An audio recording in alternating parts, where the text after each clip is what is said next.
ওয়াযাক্কির ফাইন্না যিকরা তানফাউল মুমিনিন। ওয়াযাক্কির, আলোচনা করো।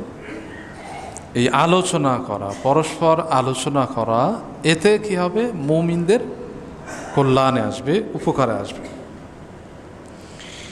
মুমিনদের কল্যাণে আসবে এবং উপকারে আসবে।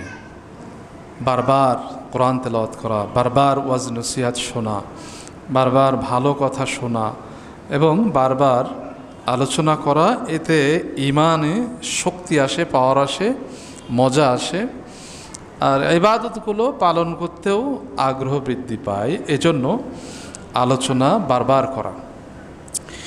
মসজিদে যে আলোচনাগুলো হয়, এই আলোচনাগুলো আমাদের বাড়িতেও করা।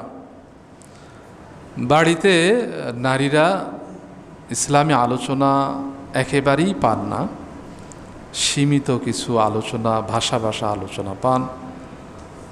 আমরা যদি জুমার দিনে শুদ্ধ আলোচনা, পরিপূর্ণ আলোচনা শুনে বাড়িতেও এটা আলোচনা করতাম, তাহলে আমাদের জন্য ইসলাম পালন করা, পর্দা পালন করা সহজ হয়ে যেত এবং সকলেই সকলের হক সম্পর্কে, অধিকার সম্পর্কে আমরা সচেতন হতে পারতাম।